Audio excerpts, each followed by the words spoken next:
नमस्कार सभी साथियों स्वागत है आप सभी का मेरे इस YouTube चैनल ओम जी खिचड़ नोखा में।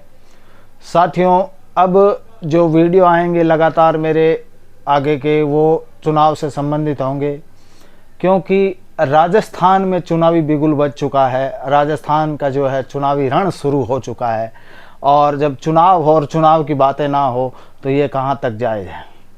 साथियों, राजस्थान में चुनाव आयोग ने जो है 5 राज्यों के चुनाव की घोषणा कर दी है। तो राजस्थान के अंदर चुनाव जो होने हैं वो आने वाली 25 नवंबर को होने हैं और 3 दिसंबर को उनके नतीजे घोषित होने हैं।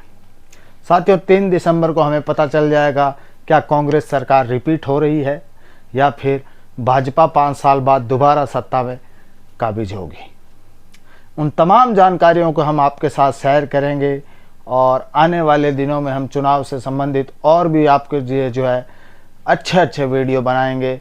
तो आप सबसे निवेदन है, अगर आपने चैनल को अब तक सब्सक्राइब नहीं किया है, आप चैनल को सब्सक्राइब करें, वीडियो को शेयर करें। साथियों, हम बात करते हैं आज बीकानेर की।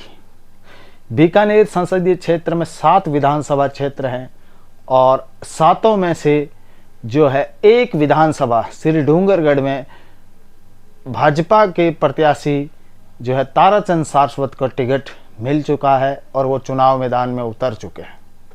बाकी की 6 विधानसभा सीटों पे जो है भाजपा ने कोई उम्मीदवार नहीं उतारे हैं और न ही कांग्रेस ने अभी तक कोई उम्मीदवार उतारा है। और साथियों, मैं आपकी जानकारी के लिए बता दूं, भाजपा ने हमेशा ही चौंकाने वाले निर्णय लिए हैं और ये भी उनका पहली सूची में जो 41 उम्मीदवारों की सूची आई उसमें ये ताराचंद सारस्वत का नाम भी एक चौंकाने वाला नाम था।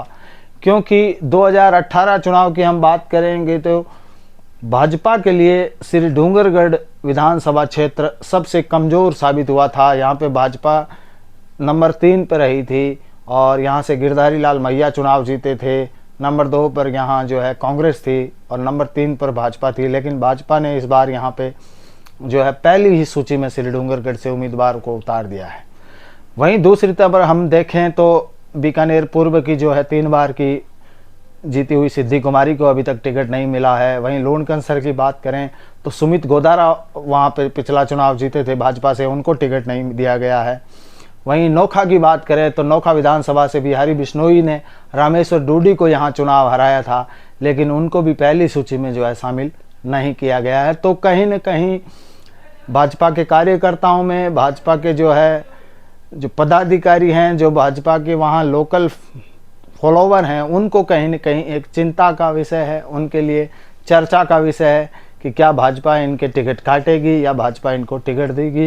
ये तो आने वाला समय ही बताएगा।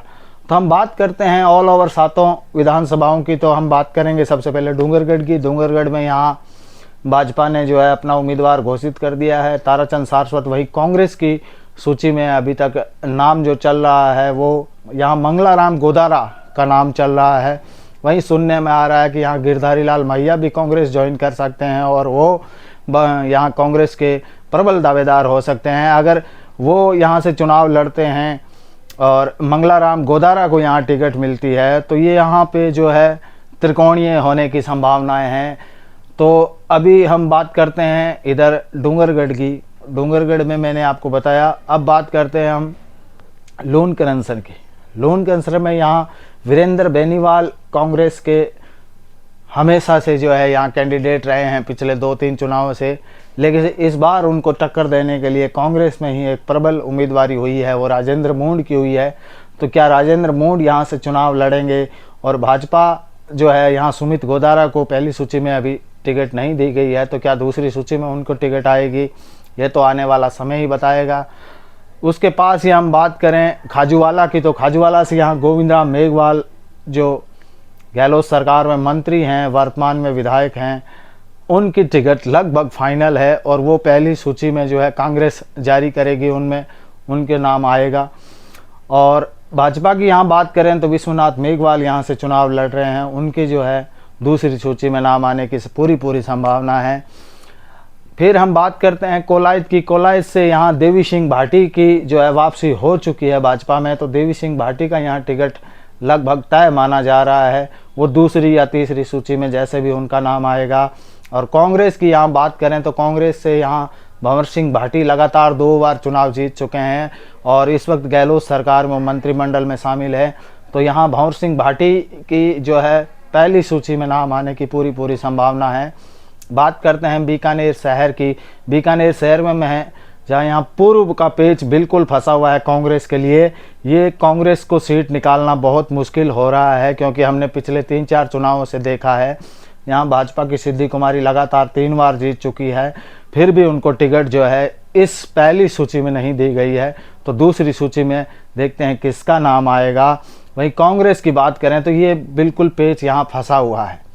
वहीं पश्चिम की बात करें तो यहाँ बेडी कल्ला मंत्री हैं गहलोत सरकार में, वो पिछली बार चुनाव यहाँ से जीते थे, इस बार उनकी टिकट लगभग तय मानी जा रही है। तो यहाँ पश्चिम की बात करें तो यहाँ भाजपा के लिए पेच फंसा हुआ है कि यहाँ किसको उतारा जाए। ये तो हो गई 6 विधानसभाओं की बात। अब बात करते हैं हम नोखा विधानसभा क्षेत्र की। नोखा में जहाँ कांग्रेस से लगातार 3 बार चुनाव लड़ चुके रामेश्वर डूडी, इस वक्त अपने अस्वस्थ होने के कारण इस चुनाव में रामेश्वर डूडी नज़र नहीं आ रहे हैं और उनकी जगह उनकी धर्मपत्नी सुशीला डूडी यहाँ से जो है चुनाव लड़ने वाली है। उनका हमने आज स्टेटमेंट भी देखा था कि नोखा की जनता का भाव है, नोखा की जनता का जो है रामेश्वर डूडी के प्रति जो प्यार है, उसकी बदौलत मैं मैदान में आई हूँ और मैं चुनाव लड़ रही हूँ। और अभी पिछले दिनों हमने देखा कांग्रेस के पदाधिकारी, कांग्रेस के कार्यकर्ता सब जयपुर गए और जयपुर अशोक गहलोत के सामने उन्होंने सुशीला डूडी के नाम का प्रस्ताव भी रखा और गहलोत ने आश्वासन भी दिया है कि ये जो है टिकट सुशीला डूडी को कांग्रेस का जाएगा। तो यहाँ से कांग्रेस से सुशीला डूडी का नाम लगभग फाइनल है। अब बात करते हैं हम भाजपा की। यहाँ बिहारी बिश्नोई ने पिछली बार जो है यहाँ से रामेश्वर डूडी को चुनाव हराया था, लेकिन पहली सूची में नाम नहीं आने से यहाँ नोखा की जनता में कहीं न कहीं जो है कि चर्चा का दौर शुरू हो गया है कि क्या बिहारी बिश्नोई की टिकट में कहीं न कहीं पेच अड़ा हुआ है, क्या कन्हैयालाल प्रधान, क्या रामस्वरूप धायल, क्या कोई और की चेहरा जो है नोखा की इस धरती से इस बार जो है भाजपा से चुनाव लड़ेगा। ये तो आने वाला समय ही बताएगा। वहीं बात करें नोखा की निर्दलीय तौर के उम्मीदवार पे, तो निर्दलीय तौर पे यहाँ पे जो है कन्हैयालाल झंवर, जो पिछली बार कांग्रेस से चुनाव लड़े थे सिद्धि कुमारी के सामने, वो मात्र कुछ वोटों से चुनाव हार चुके थे। इस बार वापस उन्होंने नोखा से चुनाव लड़ने का जो है मन बना लिया है। वो पिछले लगातार हमने देखा है 6 महीनों से नोखा शहर के अंदर उन्होंने डोर टू डोर कैंपेनिंग जो है की है, हर वोटर का उन्होंने मन टंटोला है। उसके बाद गाँव के जो है उन्होंने दौरे किए हैं और अब हम देख रहे हैं कि वो पिछले हफ्ते से प्रवासी वोटरों का कहीं न कहीं मन टंटोलने में लगे हैं, प्रवासी वोटरों को साधने में लगे हैं।